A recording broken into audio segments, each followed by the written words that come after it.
Good morning, everyone. We will get started in just a minute. This is our government contracting series, Government Contracting 101. Are you and your business ready?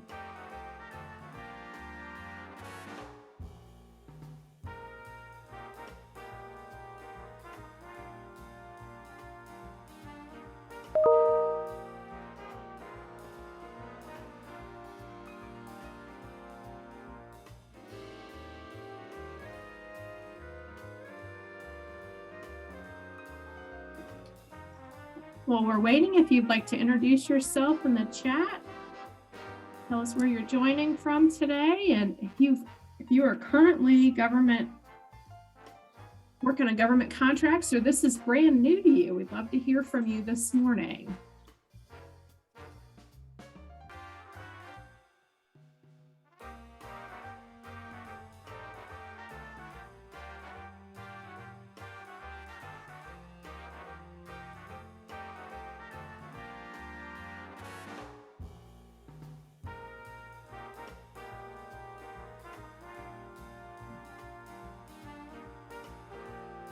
All right, it is 10 o'clock, so we'll go ahead and get started.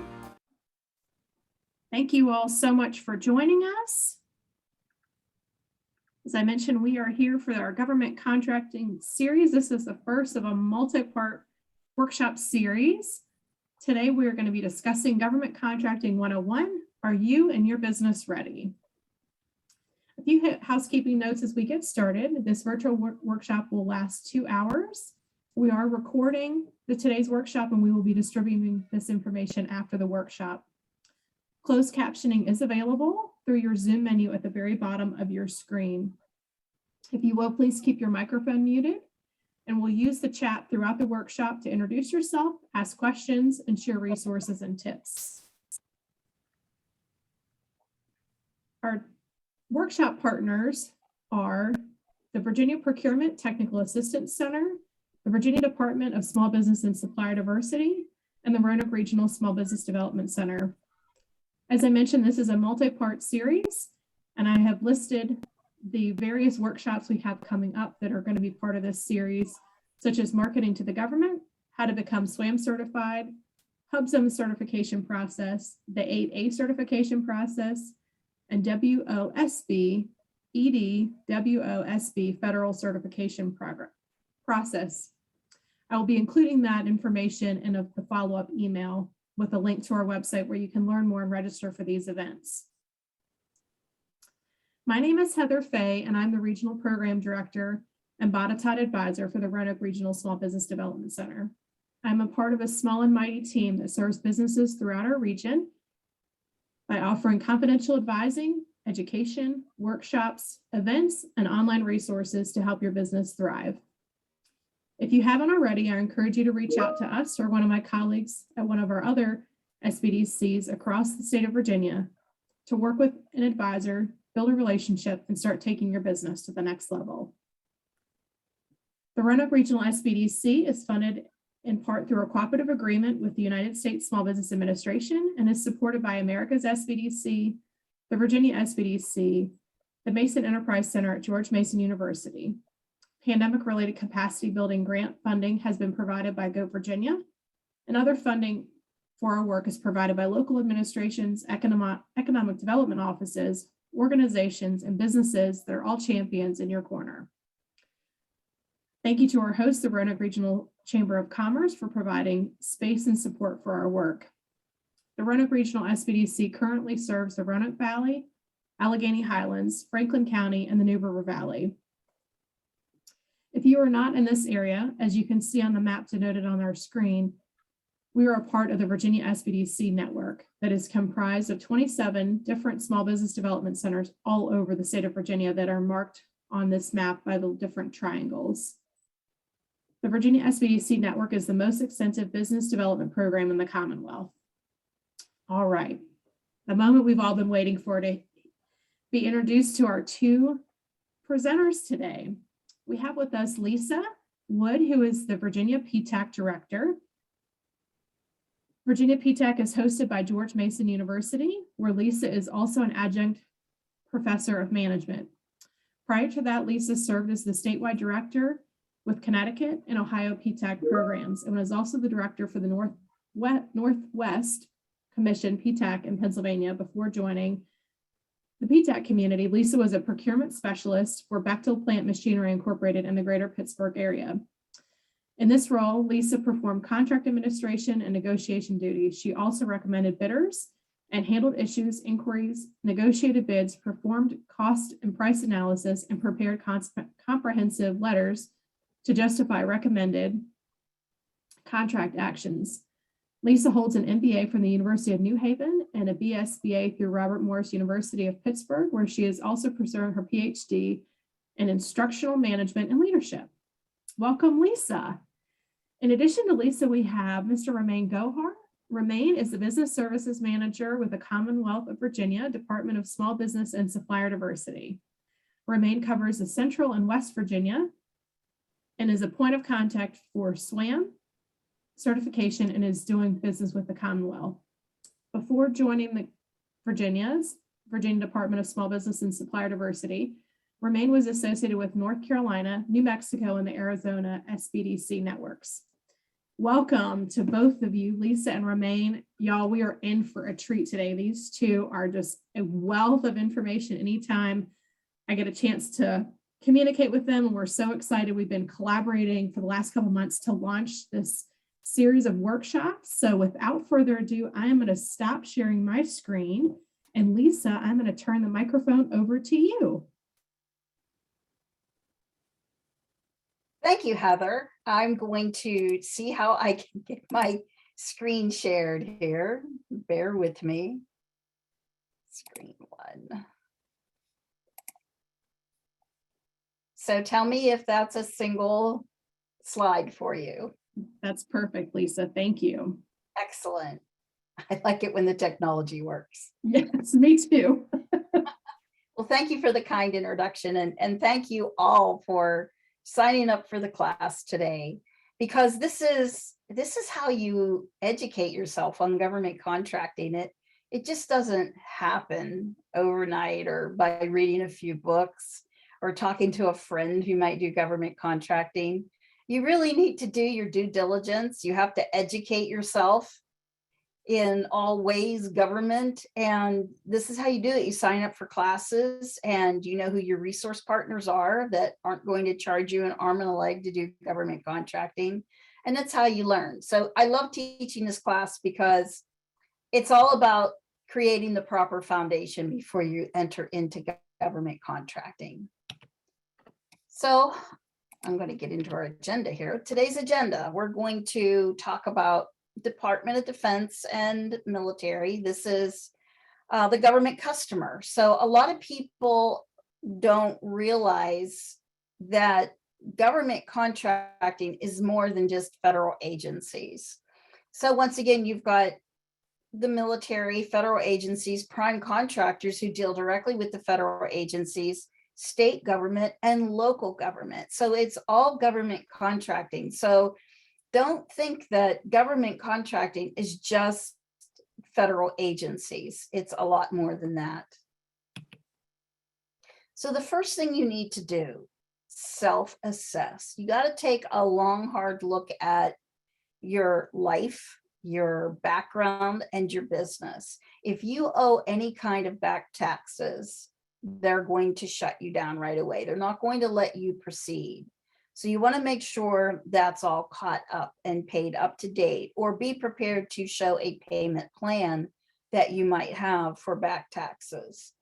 Do you have any pending legal judgments with the government? So that is also a big deal, and that includes IRS and any other federal organization that you, including student loans, that you might have a judgment against you, because they can lien your assets.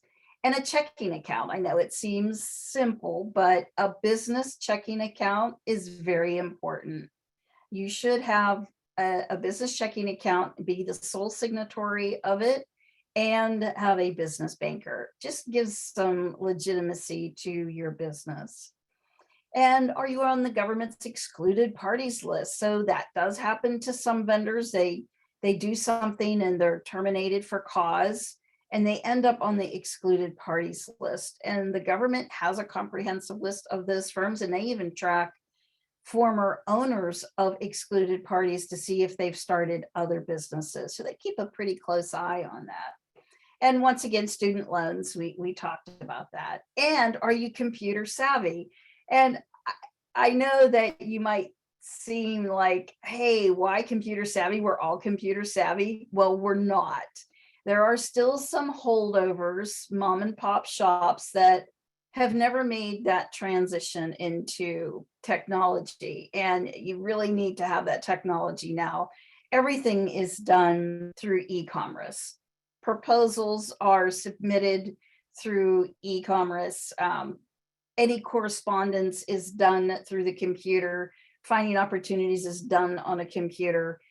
No more paper proposals or RFPs are being submitted. So it's computer savvy is an absolute necessity.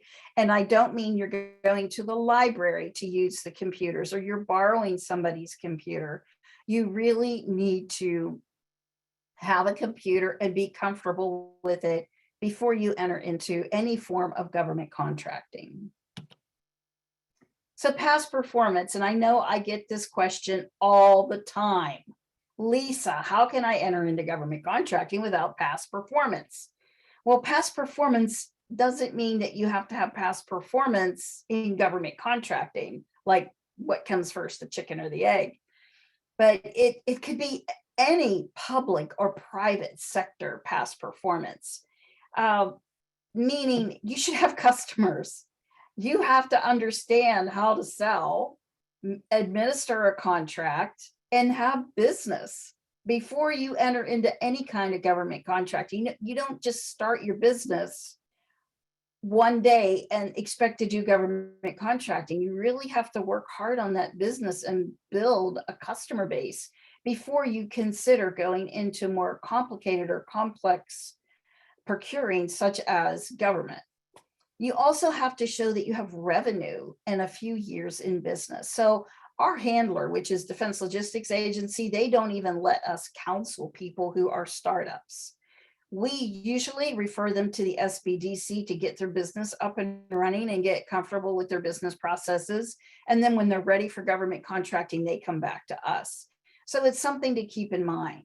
There are exceptions to that rule, but it's very rare. So they look for at least 2 years of successful, not just past performance, but successful administration of your business. Strong financials are huge. You need to show that you have, of course, a positive cash flow. And like a lot of business owners on their taxes show a negative because they don't want to pay taxes on their profit. Please don't be that person. You have to show that you are doing well and you're in the black. Then there's access to capital, which the SBDCs help with as well. It is perhaps lines of credit, business loans, anything that shows that you have fiscal responsibility. So the government wants to see that if you are awarded a large contract that might take a whole year to complete, that you're able to keep the lights on and pay your vendors and pay your team before you get paid by the government. So it's fiscal responsibility is huge with the government. And then once again, year over year increases in revenue. They want to see that you are becoming more progressively profitable each year you're in business.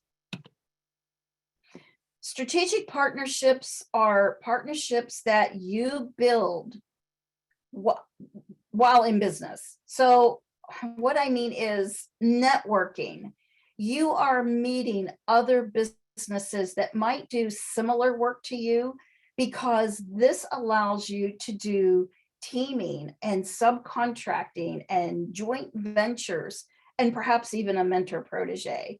So how you meet these people, we always recommend participation in outreach and networking events. So networking events, okay, we've been sort of like on hold here for the past couple of years, but it's broken free now. And we're actually having a matchmaker May 23rd. It's going to be the Virginia and Maryland and DC PTACs are having a huge matchmaker in Arlington, Virginia. So it's an event like that is something that you would want to take advantage with and meet other businesses. And there's other ways to meet businesses as well. And we'll get into that. It's called competitive intelligence.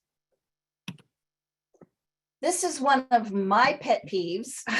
I've been doing this for a long time, and there's nothing more annoying than meeting with somebody and they are not organized. They don't know anything. They don't know how to get on SAM. They don't know their passwords. They don't know where their papers are. They're not prepared. And they just are disorganized. And you cannot be disorganized and do government contracting. One, you need the proper team. One-man shows are great to get started, but you really need to have maybe an admin or somebody who is going to keep things square, even if it's part-time. Making sure the books are correct, making sure files are organized and you know where everything is and you can touch it when you need it. Organized filing system, huge. Government docs, you need to keep all your government documents in a separate place away from your commercial so that you're not mixing the two up. Financial statements, of course, from your accountant year to date, especially when you're pursuing socioeconomic certifications, you want to make sure you've got an operating agreement, your articles of incorporation, all organized, tax returns organized for the business and for yourself. You also need year-to-date profitability or profit and loss, year-end profit and loss. Sometimes you're even asked to produce accounts receivable aged and accounts payable aged. So some of these things are going to be requested if you're pursuing things like AA. You need to have an approved accounting system. So the government is really into approved accounting systems. So what that means is you've got a good accounting system. Hopefully it's an accountant and not you doing it yourself. QuickBooks is good, and there's other accounting software as well, but it has to be something that if you're ever working on a government contract and you're audited by DCAA, you have an approved accounting system that they can get into and look at and to make sure you are charging against the contract the way you should be.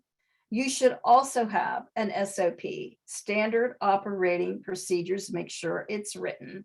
Don't just wait until somebody asks for it and write it. Have it already written. It will really help you focus on your business and your business processes. You learn a lot about yourself and your business when you create a standard operating procedures plan. Also, a disaster recovery plan. It's also big with the government because if something happens to you or your business through flood or fire or wind damage, you better have a backup plan, because if you're working on a government contract, that government contract still has to be completed, even though something's happened with you. So you have to put in a plan of action, like you perhaps made a deal with a competitor that you would do each other's work and complete it if one of you had a catastrophic loss. So something like that. And SBA has a good system in which to write a disaster recovery plan. Quality assurance and quality control plan written. You might have it in-house, maybe verbally. You all know how it works, how you check for services and products to be produced properly and doing that quality check. So write it down. It might be knowledge within your organization, but you want to make sure that you have something like that written if it's applicable to what you do. Then the biggest thing, careful documentation of usernames, passwords, and codes. This is huge. I don't care if you have to keep a book of them or a ledger in Excel or something on your computer, whatever it is. You need to make sure it is clearly stated what your usernames are, your passwords, if they're due to expire on a certain date. Certain codes, like in SAM, you're going to be asked for an MPIN. I can't say how many times I'm taking somebody through SAM and we get to that page and I ask for their MPIN and they have no idea what I'm talking about. So make sure that you have those organized and in a safe place. Also, your NAICS codes and your PSC codes and NIGP codes for the state. Everything needs to be put on paper or on your computer so you can touch it when asked. You have to learn government language. And this isn't just federal. You're going to need to learn government language for state as well. State doesn't speak federal and federal doesn't speak state. So you're going to be learning two different languages. You want to learn acronyms. We even have a sheet of common acronyms for federal government. You need to know what these codes are. What's a NAICS code? What's a PSC code? You need to have these. And databases. Know which databases you can go to research your competitors or research federal agencies that buy what you sell. Know the FAR. The FAR is Federal Acquisition Regulations. It's the procurement Bible. Everything you want to know about federal procurement is in the FAR. And know your thresholds, because being small is based on your NAICS code. And it's either the amount of employees you have or the amount of dollars you have bringing in. So know what threshold you need to hit before you're considered large. I have clients who are small in some NAICS codes and large in others. So they're both large and small. So they have to be really careful when they bid on opportunities. Also know your thresholds for socioeconomic certification. So I know, for example, everybody wants to be 8A, but you want to make sure you fit those thresholds within the 8A eligibility requirements. Then understand what procurement instruments are, or procurement vehicles, a GSA schedule, a blanket purchase order or blanket purchase agreement. Know what those mean. Know what the different types of government contracts are, such as firm fixed price or cost plus or time and materials. And then websites. Every prime and agency has a website, and they are a wealth of information. They could include the contact information for the small business office, which includes the name for their small business liaison officer, more acronyms, SBLO, and also forecasts and maybe what they're doing or what they have happening in the near future. It's called their forecast. So understanding how to navigate to these websites and get more information will really help you moving forward with government contracting. So getting started, of course, you need an EIN. That's the starting point. You should already have that if you're a business. And it used to be DUNS for federal. The state is still using DUNS numbers, and many of you probably have a DUNS. But for federal contracting purposes, you now need a UEI. And we can have a discussion for UEI. It's Unique Entity Identifier. So if you're already in the system of award management, you've already been assigned a UEI. If you're not in SAM, when we go to put you in SAM, they will create a UEI for you. There's a link later on that I give that will help you understand more about the new UEI. It went away April 4th. So you need to register in SAM. That's the System of Award Management. That's how you get paid by the federal government, and that's how they determine if you're on the excluded parties list. Also, at the end of SAM, you will complete the dynamic small business search. And in that area, that of course is your free advertising for government. That's how they find you. You'll complete a capability narrative. You'll have keywords. You'll show past performance. And then you want to make sure that you have a website. If you do not have a website, create one. It has to be government friendly. If they try to find you and you don't have a website, they're going to pass you by. And know who your resource partners are. That's people like the state or SBDC or PTAC or SCORE. We're people who are helping you at no charge. The government asks us and pays us to help you navigate government contracting and other business processes.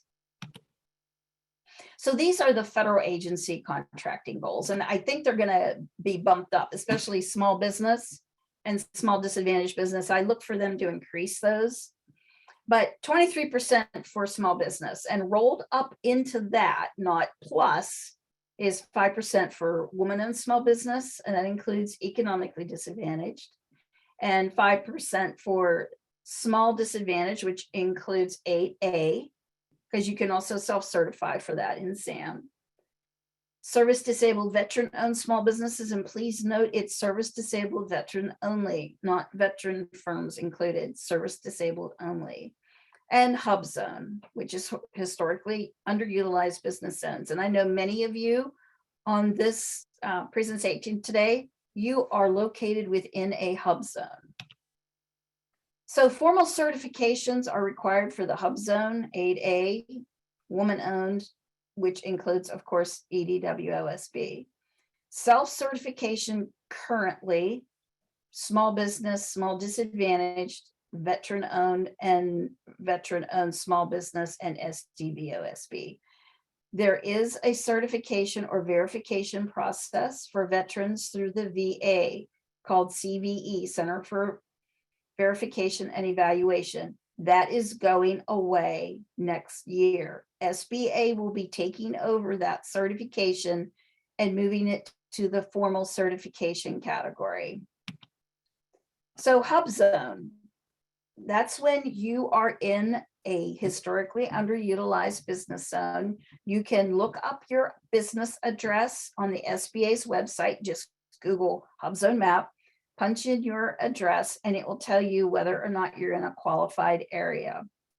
Don't rely on the map they show you, because it can be off. You could have one place of business and across the street another place of business. One is Hub Zone and the other one isn't. It's random. So you must be small. You have to be a US citizen. You have to have a principal office, or where everything happens, where all the decisions are made and all the business processes take place, has to be located in a Hub Zone. 35% of your employees must reside in a Hub Zone, not necessarily the Hub Zone where the business is located. So I had a radio station in Roanoke. The owner had a home in Michigan within a Hub Zone, and his business, which is the radio station, was in a Hub Zone in Roanoke, and he received his Hub Zone certification. So he didn't have to live in the same Hub Zone as his business. And it has to be a physical address, no virtual business spaces, which are really popular right now, but they're not going to accept a virtual address. And there's a 3% goal, of course, and bids are set aside. So you'll see that, a set aside opportunity for Hub Zone. So here is a link that you can use to go and learn more about being a Hub Zone firm. It's not too complicated. It's one of my favorite certifications to do. Their help desk is wonderful, and they really help you through the process. So this will give you some information. Of course, it will give you the map and guidelines on the application. So before you start this application, make sure you learn everything you can about it. And we will help you at no cost. So please don't be afraid to reach out and say, please help me through this, because it makes it a lot easier for certifications if you have somebody who's done it before working with you. 8A, it's a great program, 9 years that you'll be in the 8A program, unless you grow too big and then you're graduated out.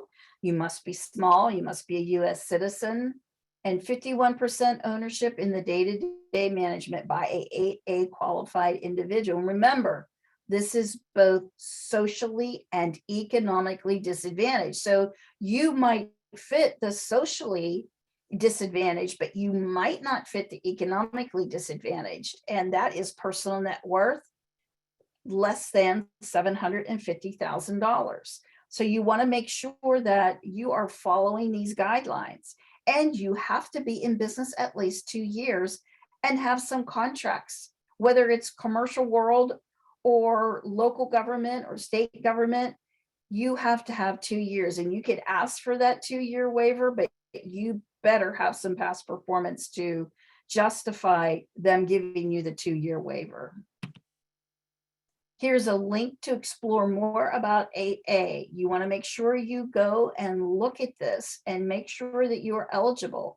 Also, there's sole source allowed in the 8A program, up to 4 million for goods and services and up to 7 million for manufacturing. So this can be a really good program for businesses who really want to grow and build their profitability.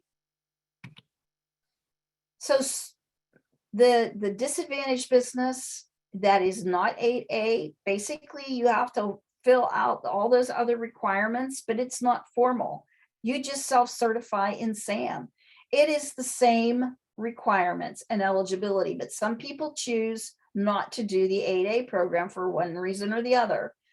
So they self-certify in SAM as a small disadvantaged business.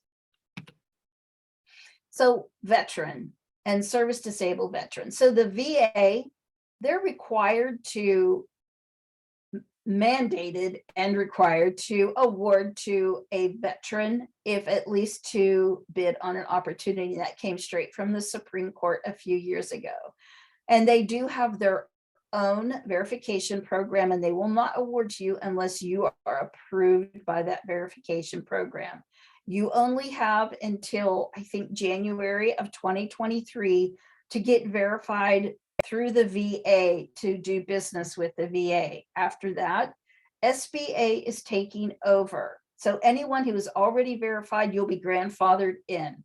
I highly recommend that you do that because SBA dropped the ball with woman-owned small business certification, which they took over almost 2 years ago. So we want to see our veterans get verified before that.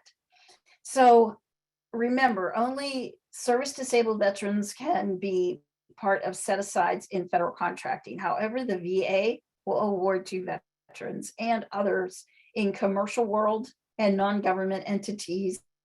Look for that certification through the VA to award to any veteran-owned firm. So just make sure you know the rules and regulations to this. This is not a hard verification to get, but once SBA takes it over, it will probably be hard to get that certification. So WOSB, EDWOSB, once again, formal certification, a lot of confusion here, a lot of misinformation and myths. It's something that we really work hard on with the PTAC permit, and we've become pretty good at it. It only pertains to certain NAICS codes. You want to make sure you know what those NAICS codes are and you have them listed in SAM before you go in and create your application for this set aside. You have to upload documents, and you'll see that site here is beta.certify.sba.gov. This includes certification from third-party certifiers. So if you were certified by, we'll say, WeBank or U.S. Women's Chamber of Commerce, don't think that you're done and you're good to go. You still have to go into the SBA repository and upload that certification from the third-party certifier in order to get formally approved by the SBA. You will not be able to take advantage of set-asides for this socioeconomic certification unless you are approved through the SBA.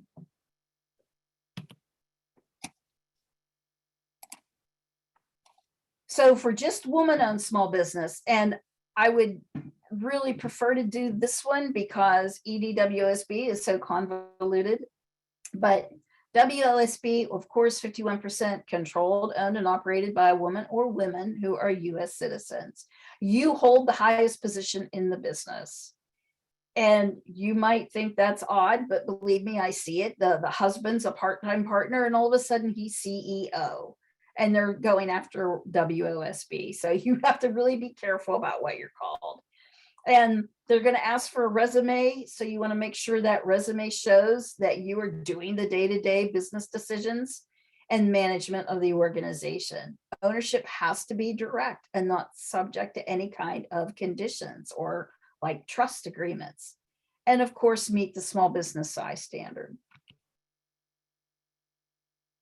Economically disadvantaged, a little bit more complicated. You've got to follow the guidelines of WOSB, but on top of that, it's much like an 8A application. Less than $750,000 in personal net worth. Your annual income has to be less than $350,000, and you can't have more than $6 million worth of assets, which includes the value of your business and your primary residence. So a lot of moving parts here. You want to make sure you understand the criteria for EDWOSB. And this one is really critical that you have the proper NAICS codes entered in SAM. I have many, many women business owners going after EDWOSB, and they don't understand why they're stalled in the process. And I go into their SAM and they don't even have the NAICS codes listed. And it will freeze you out if you don't have the proper NAICS codes in, and you will not move forward, and they won't tell you why.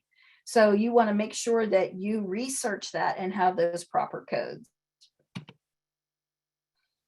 Mentor Protege, love this program. It's great for new businesses who are just starting out and don't have that government contracting experience yet. You can find a mentor who will help you.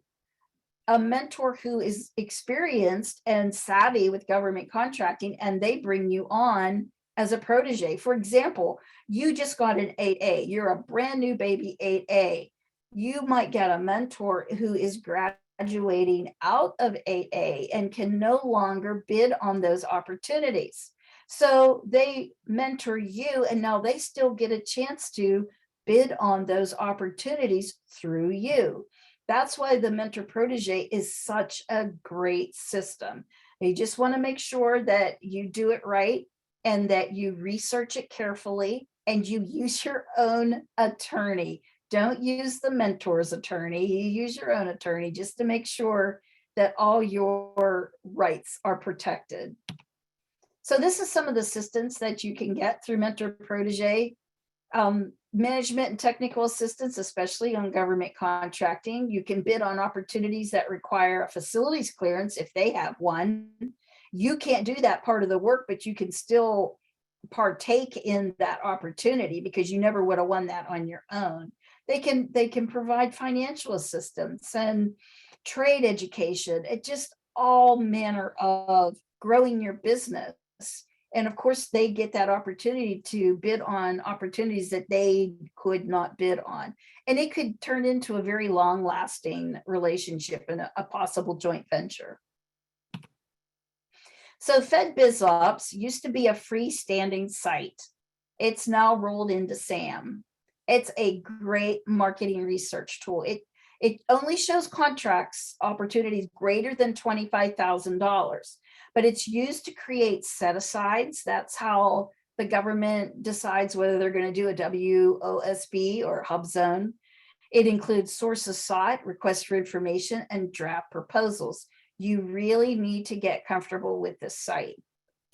So this is what it looks like. And if you go here where it says contract opportunities, it says was FBO. So this is where you would go to start experimenting with finding opportunities in your area of expertise. You can even create filters there that will keep populating with more current information every time you go in and look at them. You will also see contract data, which used to be FPDS, which was Federal Procurement Data Systems. That's where you find contracts that have been awarded by the government in your NAICS code or in your product service code. It's also a great place to explore to do market research.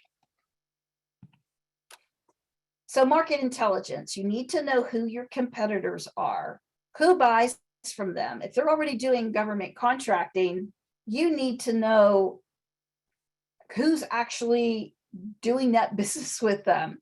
You want to have a part of that action. You want to know their strengths or weaknesses. Look at their brochures, go to their website, go to their dynamic small business search profiles, just snoop. It's okay. It's acceptable. You could do the public search of the dynamic small business search, look up your competitor and see what keywords they're using, or look at their past performance. You can also go to usspending.gov and look them up to see who's buying from them. You can also look up your chosen prime or federal agency and see who they're buying from. Market intelligence is key to success in government contracting. So here's some points I want you to ponder. The government buys everything, and I mean absolutely everything. But not every government agency or prime contractor buys everything. That is the important caveat there. You need to know who buys what you sell, because you're not going to just get a capability statement and send it to everybody that you can find an email address for. You're only going to send it to the people that you know absolutely, beyond a shadow of a doubt, buys what you sell. So you need to target the right customer. You want to develop a business and marketing plan, and that's something that SBDCs can help with. Who are your potential customers? I recommend that you don't pick any more than 5, because this takes a lot of work. You need to then find out what their needs are and their challenges. Go to their websites, like I talked about before. Know your limits, know what you're capable of and what your capacity is. And know the way they do business. Understand their regulations and their procedures. Some of them might have a vendor registration site built right into their website. So these are good questions to ask. You need to know about their small business office and their small business liaison officer's contact information. Also, go to social media. Look them up on social media. So acquisition.gov is a great site to go to. It's where a lot of forecasts live. So a lot of federal agencies will post their forecasts here, and it will tell you when they plan to purchase these. They'll give you a point of contact. They'll tell you maybe what type of contract it will be, like a firm fixed price, and if it's going to go out as a small business preference, like small. You also want to check, once again, their websites, still full of great information. And don't forget to follow them on LinkedIn. So this is what the buyer wants to know. This is like keys to the kingdom. Whether you can meet their needs. Can you actually provide to them something that they need? Can you solve their problems? That's something you need to portray to them. You need to demonstrate that you can help them solve their problem. And these are 2 key words here in government contracting at any level: responsible and responsive. You need to demonstrate that you are both responsible and responsive. And of course, you're just your company information, past performance and previous customers, and very last, your socioeconomic status. And why I put that last is many people make the mistake of leading with their socioeconomic certification. I'm an 8A, give me a contract. I'm an 8A and the government isn't calling me. That doesn't mean anything to a government buyer. What matters most to them is your capability, your capacity, and whether you're responsible and responsive. You need to demonstrate to them that you can do the work. You can bring it in on time, within budget, and within technical spec. And oh, by the way, if you are a socioeconomic certification business, great, that's icing on the cake. But lead with your value first, sell them on you, and then give them the socioeconomic certification. So you need a capability statement that will satisfy all of those requirements. Your capability statement will include your core competencies. That means what you do best. Differentiators, how you're different than your competition. And that means you are showing quantifiable and objective information that is not an opinion piece. Facts only, no fancy marketing language. You'll show your past performance, relevant company data, and keep it to just the facts and one page. No logos. Keep logos out of it. It's illegal, and buyers hate it when they see logos on a capability statement. Also, do not do line items for people you've done business with. That doesn't tell me as the buyer anything. It doesn't tell me what you're capable of. So just make sure you are fully fleshing out your capability statement and your past performance. So this is a template that we provide. I am happy to send this template to Heather, and Heather can provide it to you if you need it. We have them in different colors as well to match your logo and your branding elements. Please keep to this format. It's easy to read. It's easy for a government buyer to scan and find the information they need about you. We have more training on this full-blown capability statement training. Be on the lookout for that. So here's some other marketing avenues for you to consider. Network. Make sure you are networking and meeting people.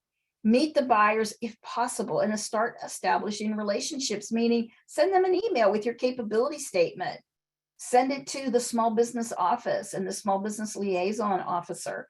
Get to know them. Don't stalk them, but at least stay in contact with them maybe quarterly. Go to conferences, workshop, industry days, matchmakers. There are a lot of them. Find the ones that have the agencies and primes that you're seeking to do business with. And in a virtual environment, you can attend these conferences all over the country. So make sure you're checking out calendar events with SBDC and maybe chambers, or with any PTAC in the area. There's Crater PTAC, there's Southwest Virginia Community College PTAC, and the statewide PTAC, which is what I'm the director of. Look and see what's happening. Take classes, they're free. That is the participate in government contracting training. The more you learn, the stronger you're going to be when you're responding to opportunities with the government. So email, make sure you are sending short to the point emails, high value content, no flowery marketing language, stick to the facts. You can also send a white paper through email. Make sure that it's not too big and fat and it's going to get caught in spam filters. And capability statement updates. You can send your capability statement out there. And this is the most important part on this slide. Keep your email address professional. No Gmail, AOL, Yahoo accounts. In a very short period of time, the government is going to stop accepting any emails that are not professional business emails.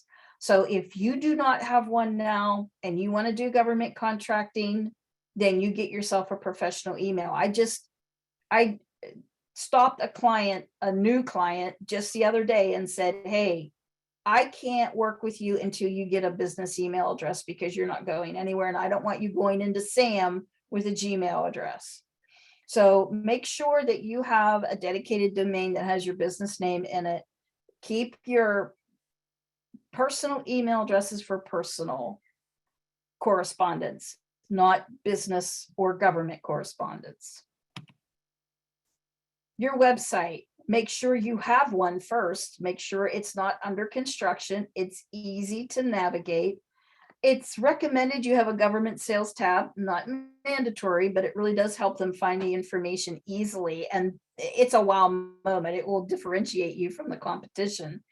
Also, a link to your capability statement within your website that they can download your capability statement and print it out and take it to decision makers. Make sure it is easy to read. And you include some past performance or testimonials or any, like if you are WOSB, EDOSB, you are allowed to use a logo for that, or HubZone. There's a logo for HubZone. Just don't take up a lot of valuable real estate with it, but tell whoever's looking at your website what you're about and who you are, your cage code, your UEI. Are you SWAM certified? Are you in EVA? Give all that information and keep it easy to read and easy to find. No one wants to go through multiple pages and read long narratives to find information about you. They're just not going to do it. They'll pass you by. Make sure you're using social media. Government loves social media. And I think Elon Musk just bought Twitter yesterday for like $55 billion. So make sure you're using social media. The government uses it, make sure you're using it as well. State procurement, you're going to be having great training on state procurement next. And I love state procurement, especially Virginia. I've had PTACs in 4 different states, and Virginia has the best state procurement system of the 4 states I've worked in. So please pay attention to the upcoming class, because you are going to learn a lot, and it is a great way to get started into government contracting, because state procurement isn't as scary or complex as federal procurement, and it's easier to get into, and you can start building past performance that way. Local government, once again, this is a great way to get started. Your county, your town, your municipality, your village, go in and find out how they procure. Not every borough or city in Virginia uses EVA. They have their own system in place. So find out how they procure, and they want to procure locally, because that's economic development. They want to keep the money in the region. So they will award and have award preference to local businesses. So find out what opportunities are out there and take advantage.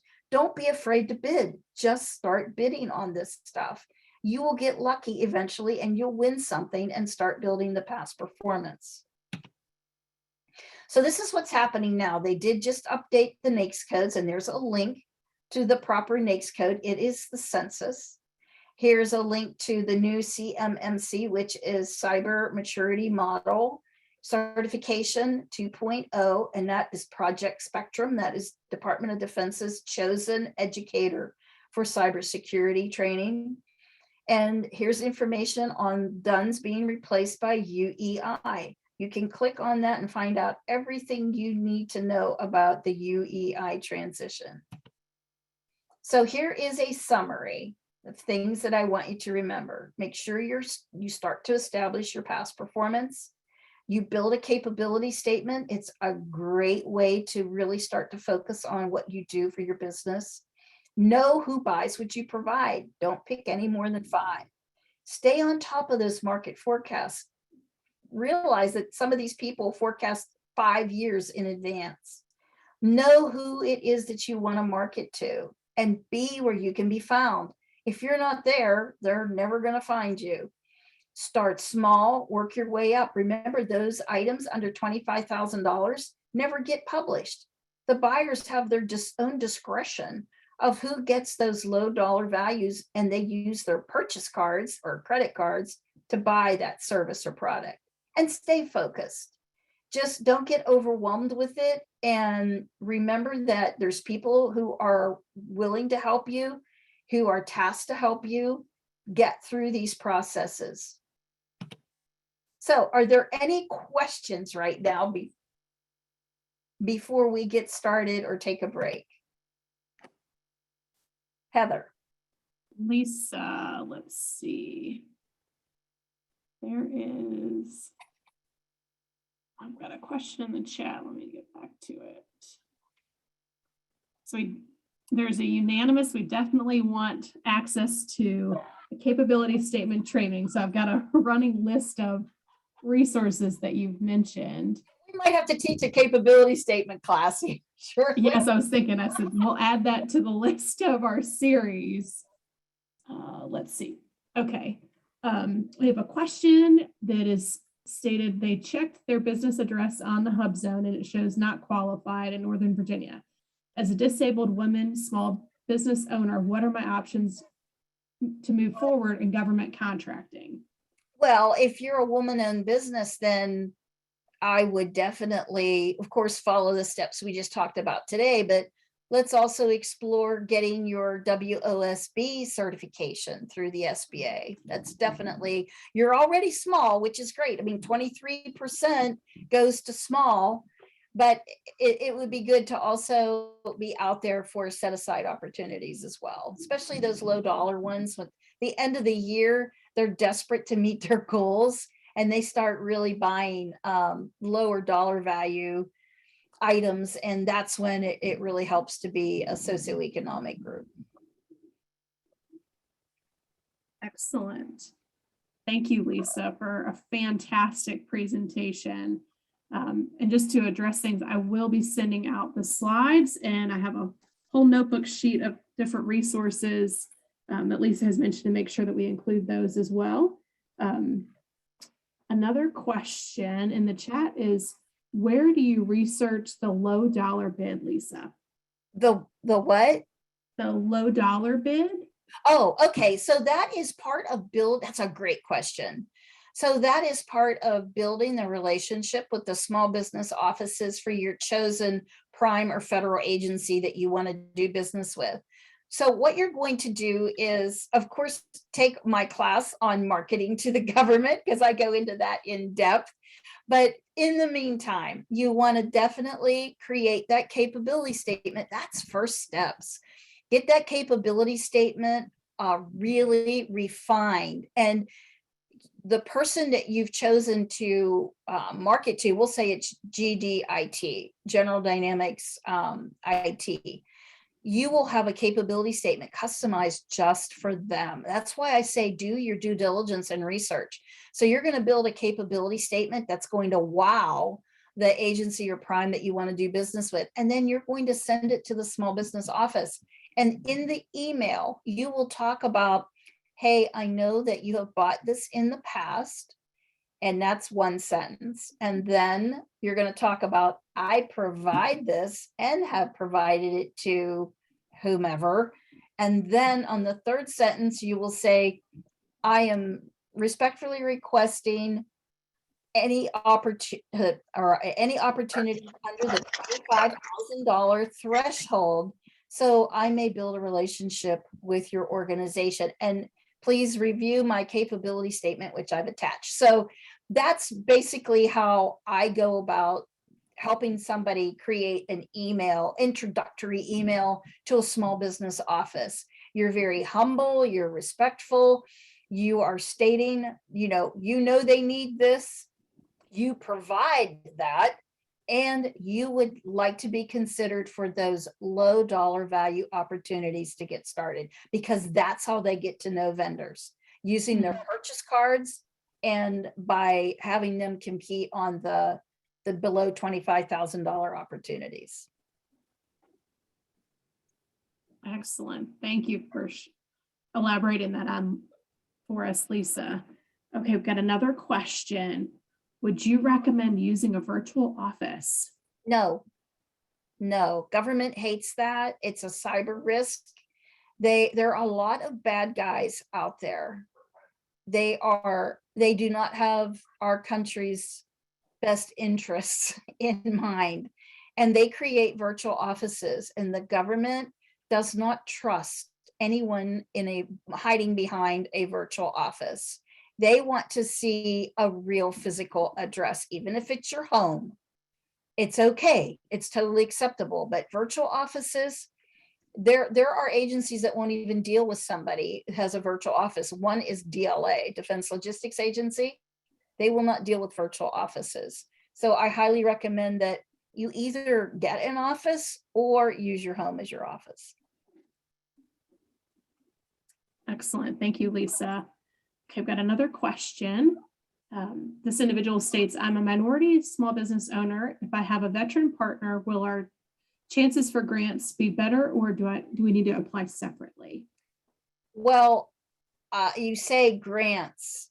Do you mean contracts? We don't help with grants unless they're SBIR opportunities. So make sure that you know the difference between a grant and a contract.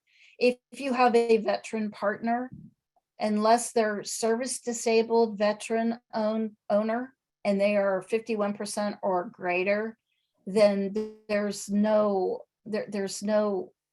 plus to that. And they have to demonstrate they are in charge of the day-to-day operations.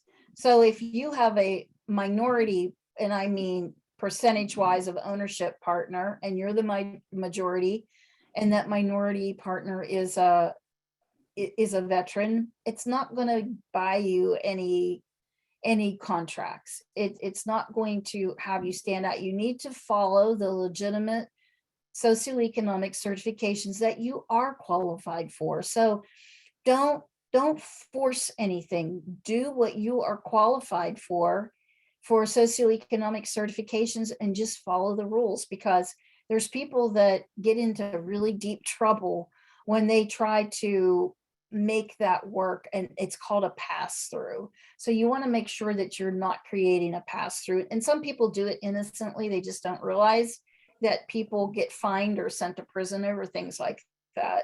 So you just want to make sure that everything that you're doing it legitimately as per the FAR.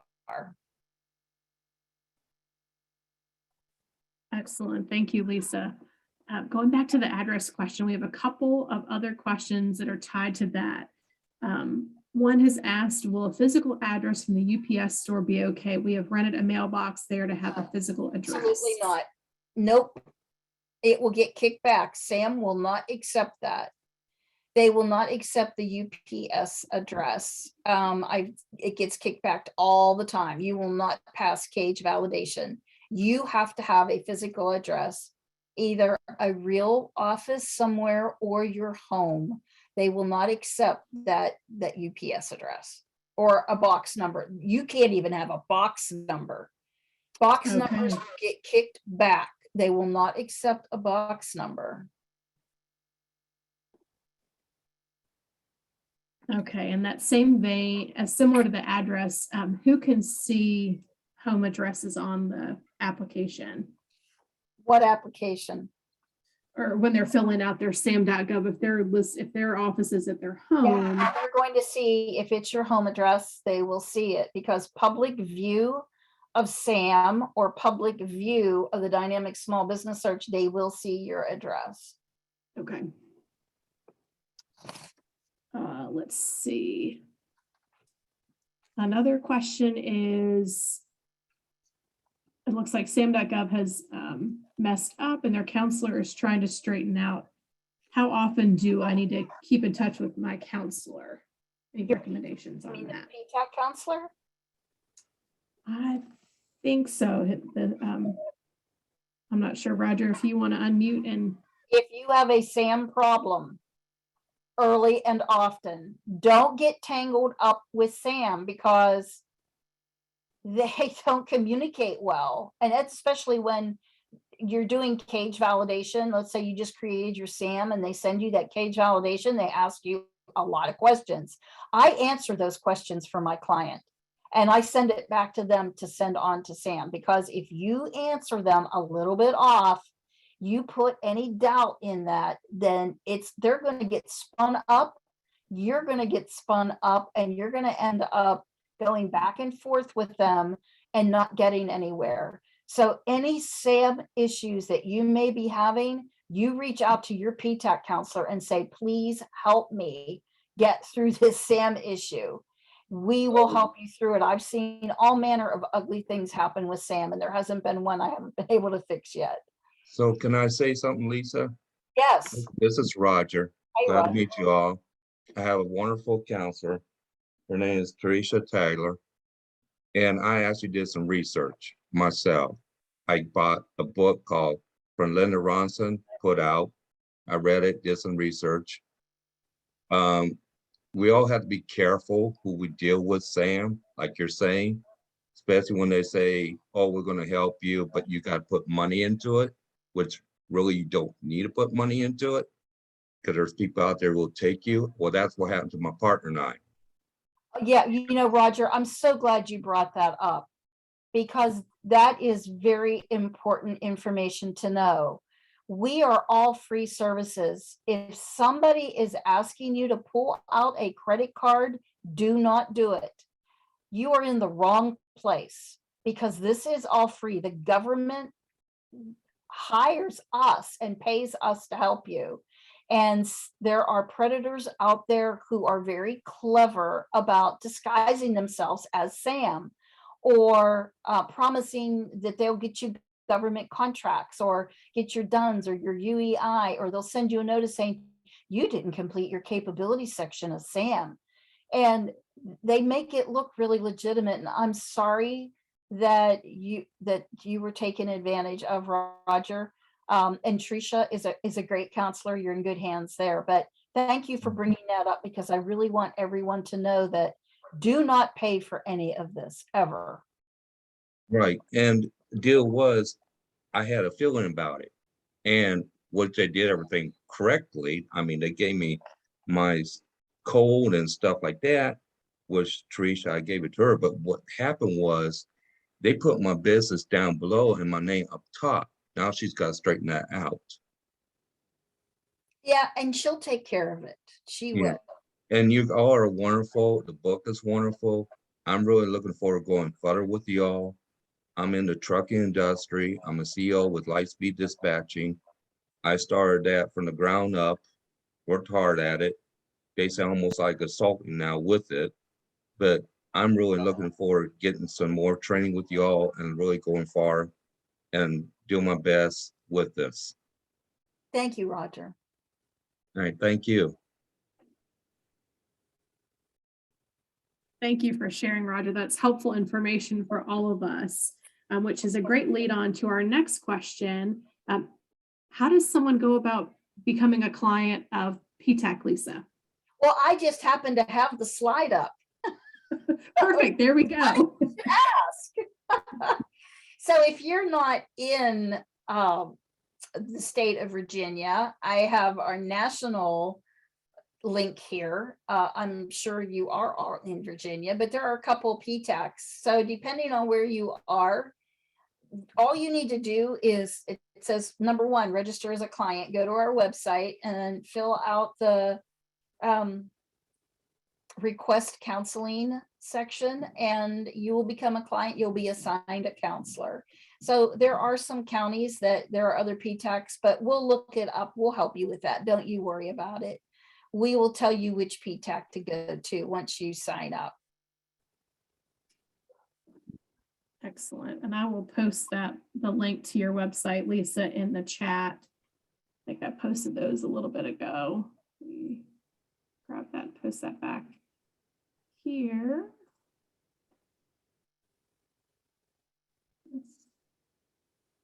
Come on. Other questions as I'm moving this information to repost it in the chat. And feel free if you'd like to unmute, or you can send me a direct message. We are here to answer questions. If we're in a good place, we'll ask Ramain to share some information. And I will just share one other thing real quickly before we transition, is another organization to think about in local government is our school systems. And we've been having some conversations here locally in Roanoke with our colleagues in the procurement department at one of the school systems. And that is another opportunity. The school systems also are buying things and looking for contracts. So that's another, more hyper local, potentially where your business is located, but don't rule out the school systems as well. Okay. Well, Lisa, thank you so much for your fantastic presentation. So much information and resources out there. And like Lisa said, we're all here to help you on your journey at no charge to you for our individual advising. And so, Lisa, if you will stop sharing your slides, then we'll ask Ramain to share his slides and share a few remarks about doing business with the state of Virginia. Thank you, Lisa. Let me share my screen and let's see if we are successful.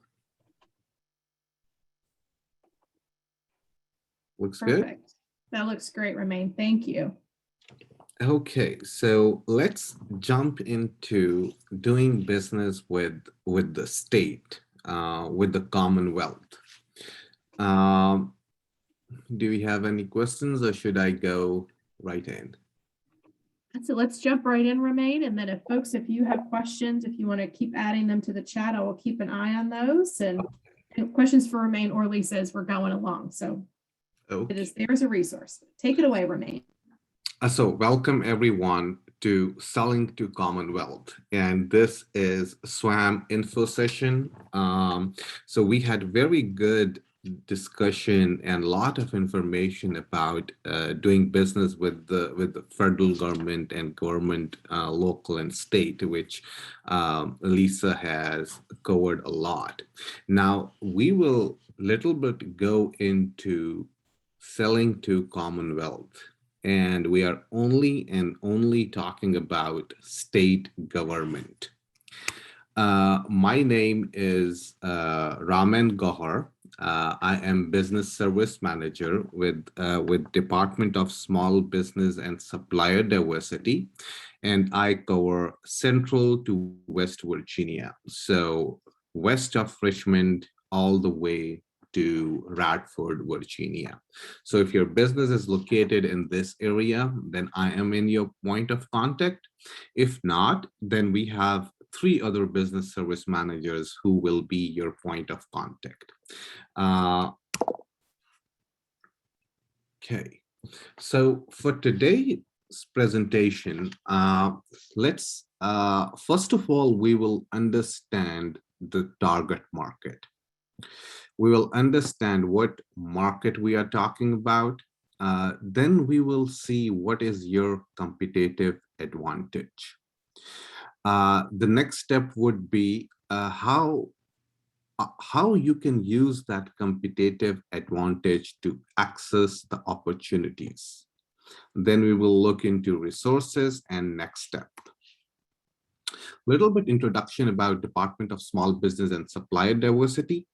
To promote access to the Commonwealth of Virginia contracting opportunities and ensure fairness in the recruitment process. That is our mission, and that what we work towards. To give you better understanding about what is the overview of our organization is, once I think most of you have received some kind of COVID funding or COVID assistance, and that was handled by VSBFA. So all the access to capital activities from the Commonwealth of Virginia is mostly handled by Virginia Small Business Financing Authority, and VSBFA is our financial arm. The second most important thing is the advocacy, legislation, policy, and facilitations. So big part of our organization work on that in terms of legislations in the recruitment. The third, business development and outreach. So I am part of that arm. We do a lot of workshops and trainings and provide one-on-one business counseling sessions. And the fourth and the most important one is certifications. So our department does SWAM and DBE certification. So I will tell you in detail what is SWAM and what is DBE. So first of all, understanding target market. As a business owner, and when you are doing business, you're thinking with so many layers, and you're thinking and looking things from very different perspectives. So first of all, as a business owner, when I worked with SPDC and provide business counseling and consulting services, I always focused on when my clients are coming, they're clear in their mind. So let's get clear here before we get into the presentation. Number one is B2C. B2C is your business to consumer market. B2B is doing business with another business, and B2G is doing business with the government. So now we will refocus our brains, and we will only think about one customer and one target market, that is government.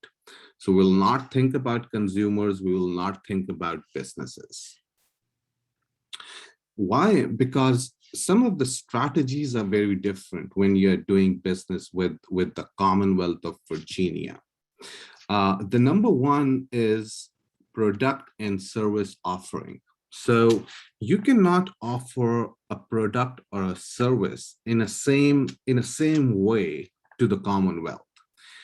You have to change your product packaging. You have to change your product pricing, how the product or the service will perform. So that strategy you have to change when you are doing business with the government. The second one is the marketing. So there is no benefit in doing advertisement, flyers, things like that. That will not work in this market. So the form of marketing is, or the channel of marketing is different. Lisa talked about capability statement. So capability statement is one of the marketing tool in doing business with the government. And then there are many different tools that you can use in this target market. The fourth is the promotion. That is also, so I'm talking about like 4 P's: product, price, place, promotion.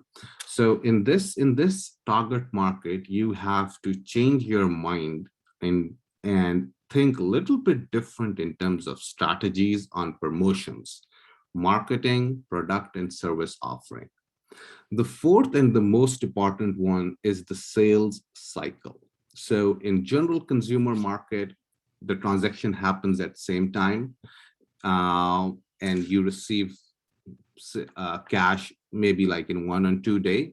B2B, maybe 1 week or something like that, or maybe 45 days. The sales cycle for the government is a little bit longer, and lot of businesses feel so much pressure, and I would say have blacklisted because of this issue. So the sales cycle is, so you will get paid after 45 to 60 days. So you have to maintain your account receivables. If you have expenses coming on, the best way to do is that to contact VSBFA and have a credit line, or if you're working with the bank and have a credit line and things like that. So especially in construction, and if you have a bigger contract, and then there are a lot of sub working with you, so you have to very successfully manage that cash flow. So these are the 4 things that we saw are a little bit different in this market, and you have to create a different strategy for Commonwealth. Now let's talk about the market size.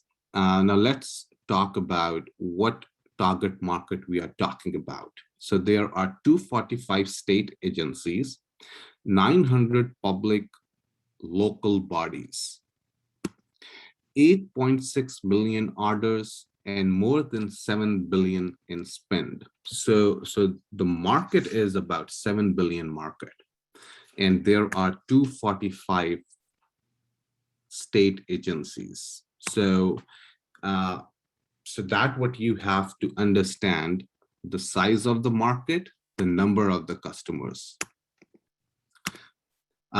And it is competitive market. It is not that you will get into and in 1 or 2 bid you will get a contract. There are about now I would say like 92,000 vendors out there, and about 12,000 users for EVA. But there is one competitive advantage for businesses, that is to get certification. So what that competitive advantage is, so the Commonwealth of Virginia want to do business with certified SWAM businesses. Each agency has a goal that they have to achieve in their SWAM spend, that is 42% goal. There are currently 2 set aside. One is for micro, one is for small. So let's suppose if you want to do business with the Department of Education, so in their spend budget, 42% should go to SWAM certified businesses. And what are those SWAM certified businesses? They are small, women, minority, micro, service disabled veteran, DBE certified businesses. But set aside are for two businesses, which is micro and small. So let's see about set aside. If there is a purchase order which is less than 10,000, usually that is procured by single quote, and the priority is for the micro business. And let's suppose if there is an bid out there which is from 10,000 to 100,000, the method is competitive bidding, and the priority is for small businesses. So let's suppose you have a micro business certification, and in EVA, you see there is a recruitment opportunity less than 10,000. You have put a single quote on it. And let's suppose there is a bigger business who has put a quote on it. But the safety net is 10%. So if your price is 10% higher than non-micro small business, even then you will win the contract. So that's how this is protective in terms of leveling the field. And if you have any questions about these two, you can put in the chat box, and then I will answer at the end. Then we have large purchases. So large purchases are above $100,000. Those are procured by two options. One is IFP, and the second one is RFP. IFP is called invitation of bids, and RFP is called request for proposals. So these two are the way of getting the proposal if it is above 100,000. Now let's get into SWAM certifications. Number one is small business. If you want to get a small business certification, no more than 250 employees or no more than 10 million in gross revenue over the 3 years of period. I would say 99% of businesses in Virginia are small. They come into this category. Women business, 51% is owned and controlled by women. So that is very clear definition, not only owned, but controlled by women. And we see lot of time in certification, they are owned by the women, they are not controlled by. So when you are creating your documents or uploading it for the certification, make sure that if it is a woman business owner, he should have all the control on the business. Same as with the minority. Minority, at least 51% owned and controlled by the minority. The most important certification is micro business certification. A lot of businesses think that, oh, I am not micro, so micro is not for me. But if you really look, it is a very beneficial certification, and most of the businesses are eligible for this one, and they don't want micro because it feels that they are small or they are very small business, but that's not the case. So micro business are the backbones, not more than 25 employees and no more than 3 million in annual revenue. So that will get you eligible for the micro certification.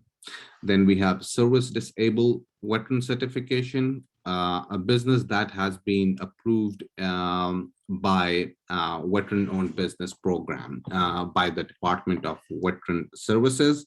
So you have to provide that letter for the service disabled veteran certification.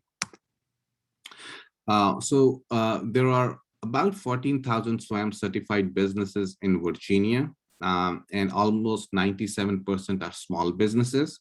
There are almost about 5,500 micro certified businesses. In 2016, Commonwealth spent about 2.4 billion with SWAM certified business. So just think about the market and the state you are living in. It is 2.4 billion market right here in your state, and how you will utilize it, how you will package your product, how you will sell your product, how will you approach those 245 state agencies, that's what you have to work on.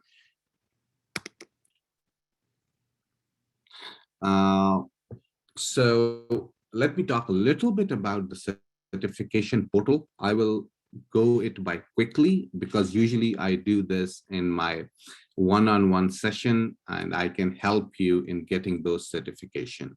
So SWAM certification is done online. So whole process is online. There is no paper applications.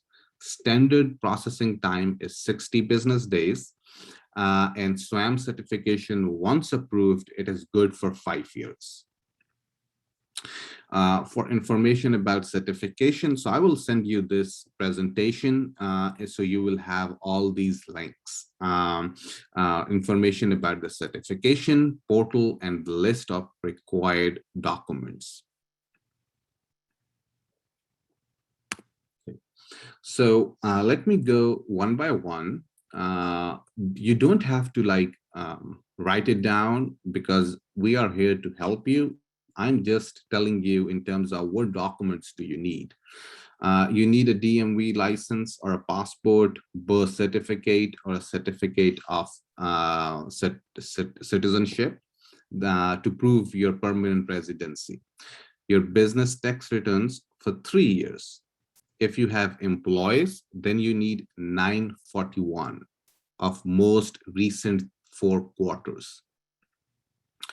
Document to prove owner's contribution in the business, resume of the owners and the officers, copies of professional license and permits, additional documents based on the structure of your business. If it is LLC, corporation, which type of partnership it is, then there are different documentation based on that. So if it is a corporation, certificate of incorporations, articles of incorporation, corporate bylaws, minutes of most recent stakeholder meeting, minute of most recent board directors meeting, both side stock certificates, and stock ledger. And there were a lot of businesses I work with, they're corporations, and they said, what is stock ledger? I don't know what, I've never heard about it. We never had any recent board meetings and things like that. So don't worry on that. Most of SBDCs have templates, and I have worked very closely with Roanoke SPDC, and Tom is the person. So if you need stock ledger template or you need any template on corporate bylaws, they can provide you that, and you can either get from Google, and you can download those templates. And but we always suggest you contact your bookkeeper, accountant, or your lawyer if you have an attorney to fill those things. For limited liability company, most businesses are LLC, certificate of organization, articles of organization, operating agreement, and this is completely fine. Most of the businesses ask, what is articles of organization? What is operating agreement? I don't know those two things. And a lot of those businesses are started like 30, 40 years ago, and owners don't recall them, like where they are, how can I find them? So that's completely fine. There are templates, and usually what I have seen is that where your certificate of organization is, usually that two documents are somewhere near up and down. So usually in the closet, where or if you have an office or a drawer, usually these things are always together. So I know it is a little bit pain to go back and find these, but we need these additional documents if it is LLC. Okay. For the sole proprietorship, current business license, and the second thing is certificate of fictitious name. So that is also case in DBA, doing business as. So you need a certificate of fictitious name. This is also very new for a lot of businesses. What is this certificate? How I can get it? So usually you can get from the court. Clerk of the court, you have to sign a form, and it costs, I think, $10 to get the certificate of fictitious name. In terms of franchise, there is a franchise agreement. In terms of partnership, there is a partnership agreement. This is how the certification, and if you have any questions on these documents, you can put that in the chat box. Certification portal, it look like this. When you will come here, you will either do a registration or you will do login. You will put your information in here.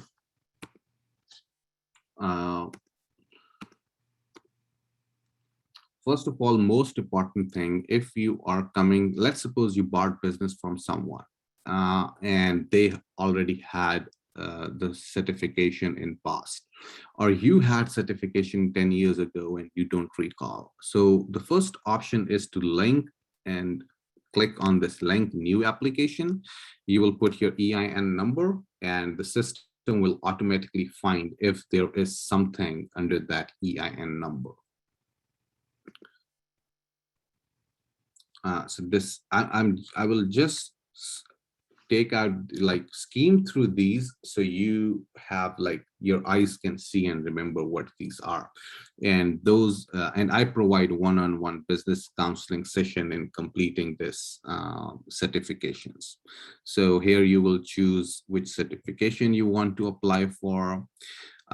These are the documents you can upload. You can check the status of the application online. Now, once you have the certification, you have every business plan ready. And now what? Now, all buying and selling will happen on EVA.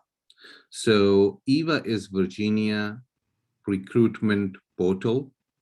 There are 245 state agencies, universities, and colleges, 770 local business governments, and about 13,000 business users. They use EVA. What do you need for registration? Once what you need is FEIN, W9, and commodity codes. EVA website is updated, and I am doing a workshop with new updation on June 1. I will send you details on that, and I will send you to Lisa and Heather. So if you want to forward to your clients. So EVA is completely redone now.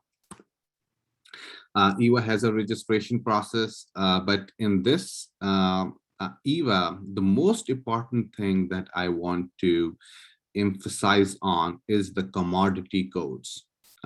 So in the federal government, there are NAICS code. In the Commonwealth of Virginia, most important thing is commodity codes, because buyer don't know anything about your business. They know what they are buying, and what they are buying translated into commodity codes, and what you are selling is translated into the commodity codes.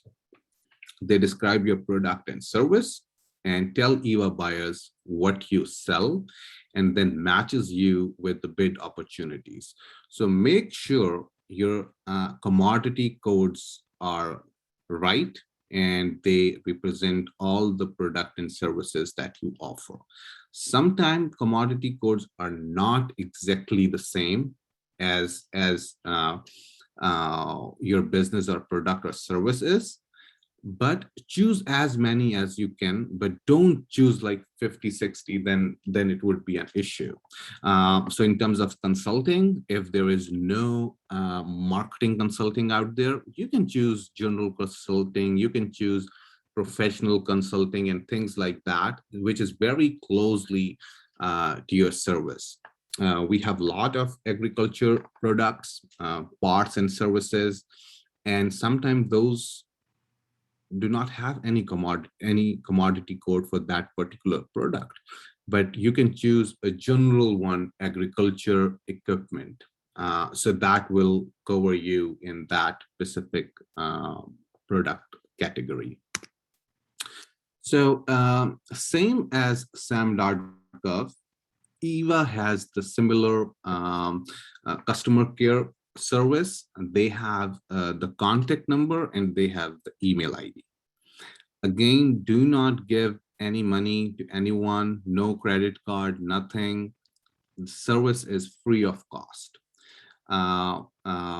If you have a quick question that you want to answer at that particular time, you can talk to EVA customer care and they can help you answer you during the business hours. And if your question is a little bit more education related, you can email them and they will respond to you.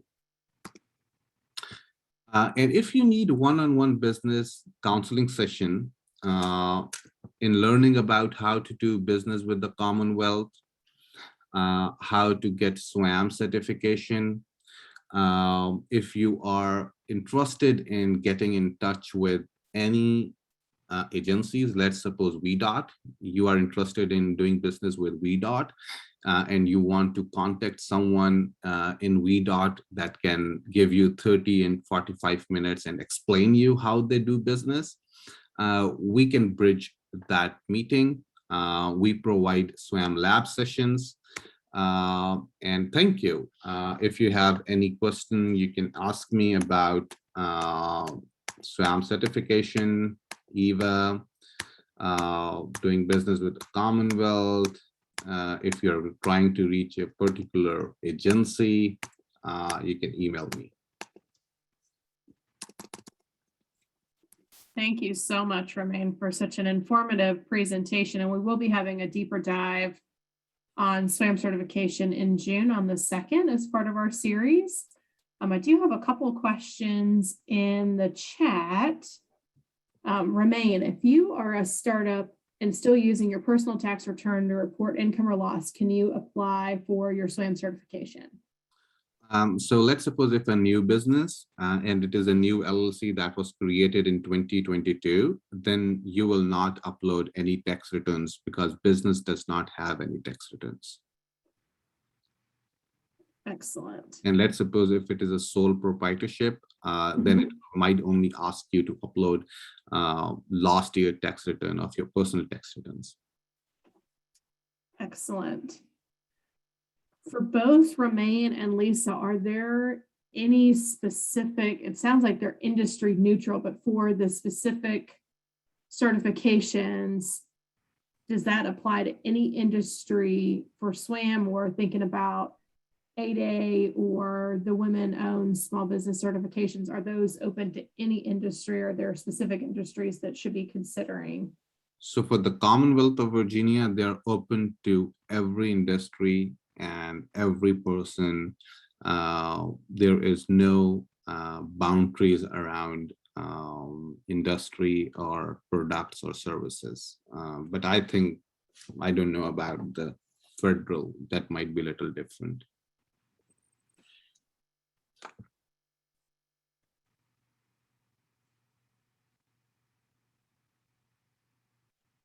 Lisa, are you still with us?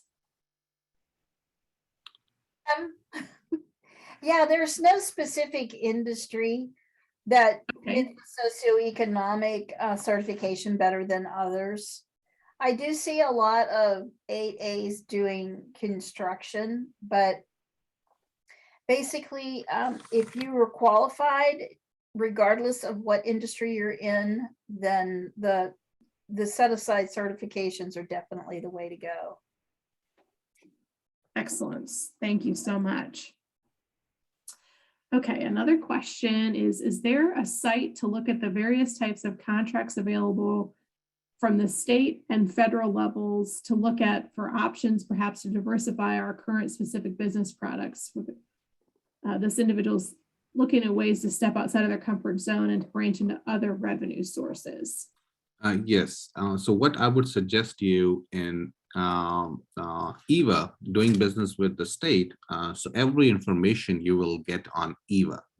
EVA has a transparency area where you can get all the reports.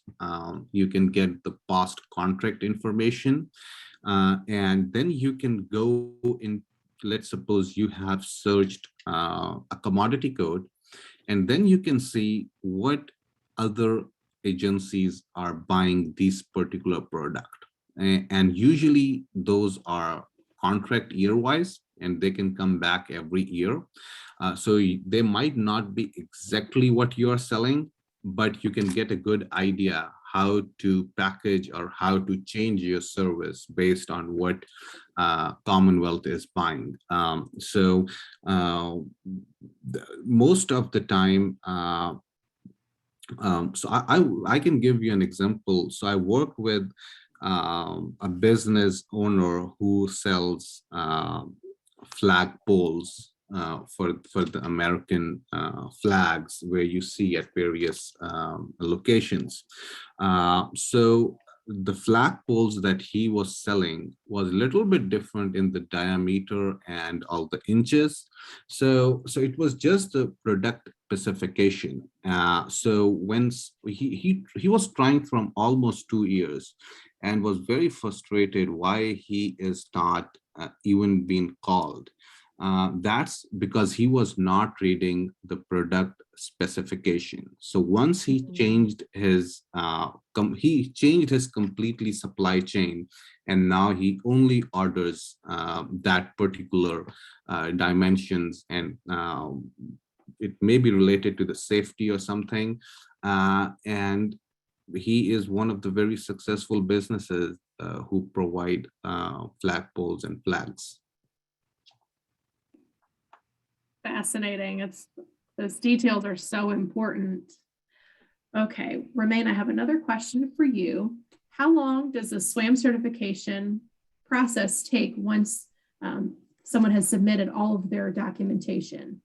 Okay, so there are two ways. So one is standard process. Once you submit your application, it takes 60 business days, which is about 3 months to get it processed. And most businesses get approved in less than 3 months. But sometimes buyers are in the middle of the contract. And if we receive an email from a buyer that we have selected this business, and the only thing is that their SWAM certification is in the queue, can you please expedite his application? Then we can do that in 1 or 2 days. Excellent. Thank you so much. Okay, I have another question for you, Ramain. This individual has a SWAM certification and have submitted 3 to 4 proposals in responses to RFPs. They have not heard anything back, so they assumed after 3 to 4 months that they did not receive the contract for the work. Is there a good way to check on the status of the proposals? And what is the average turnaround time for RFPs in Virginia? Yes, I think if you will be you will get extremely beneficial from EVA, a workshop that is on June 1st, where Kim will explain you where you can see the status of the proposal. And most of the time, what I can tell you, like very simple and easily, on your contract, there will be a contact information of the buyer. And you can either contact me and let me know which agency was that. And you have an option and you have a right to contact that particular organization and their recruitment department and request a meeting with them that you have submitted this proposal. You want a feedback on that. So they will provide you feedback. They might provide you the scoring. So all these RFPs goes on the scoring basis. So recently I was in meeting with a city of Roanoke, and they said they do meetings with clients if they want to see the scoring sheet, why their business was not selected. Excellent. Oh, great. Perfect. They did not realize that you could ask for feedback on proposals. That's fantastic news. Thank you for sharing. Okay, let me look back through here. I do have a question. Yeah, go ahead, Roger, please. So when you're in the freight industry and you showing those codes a while ago, how you know what code to pick to make sure you're in those areas correctly?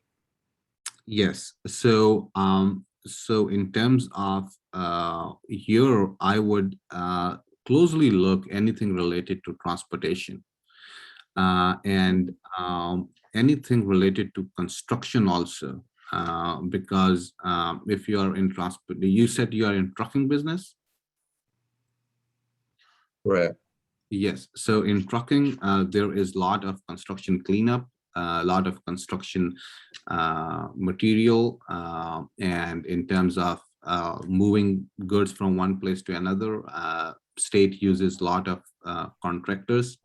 I would also suggest you get into subcontracting. So in EVA, there is a separate column for putting your business, marketing your business as a subcontracting. So if there's a bigger contract out there and you can be a sub on it and provide construction related transport.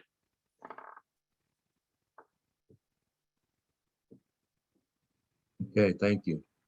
You know. Are there questions for Ramain or Lisa? And feel free to add those to the chat, or if you want to direct message me, I will ask them anonymously, or you're welcome to unmute.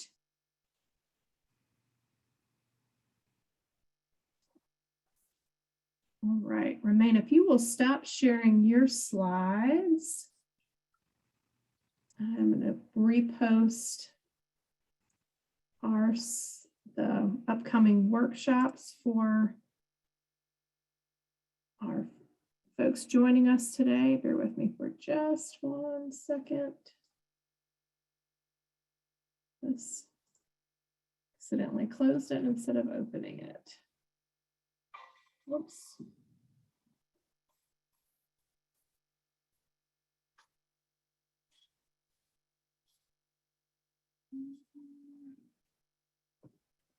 Let's see here.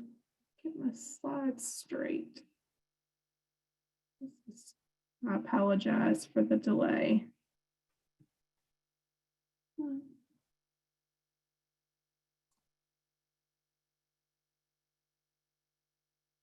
Where is my audience screen here?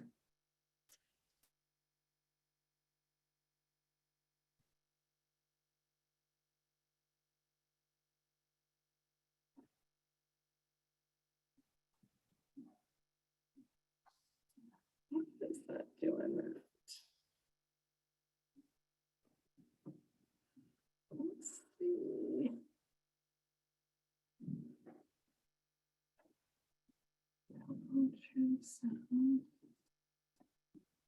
Let's see here. Okay, super. I apologize for the technical delay. I accidentally closed it and restarted the whole slide deck. But as I mentioned earlier, these are the upcoming virtual workshops that we have happening. And in addition to, I'm going to launch our virtual workshop poll.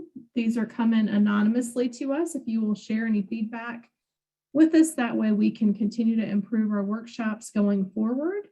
And we'll leave the chat open if there's any other questions that you all have for our presenters as we're wrapping things up today. We appreciate your attention and so many great questions and learning. I will be sending out the recording as with the transcript, as well as the schedule of our upcoming workshops that Lisa and Ramain and I will be collaborating on for the rest of this year, as well as the various resources and the slide decks for you all. And please, as we've mentioned several times, don't hesitate to reach out to us. We're all here as resources to you. And I'll make sure that you've got our contact information for both the Virginia PTAC, Ramain and his team for the area that the Virginia Department of Small Business and Supplier Diversity serves, as well as the Roanoke Regional SBDC and the Virginia SBDC. So we have a collaboration of folks here that want to help you and are here as a resource partner.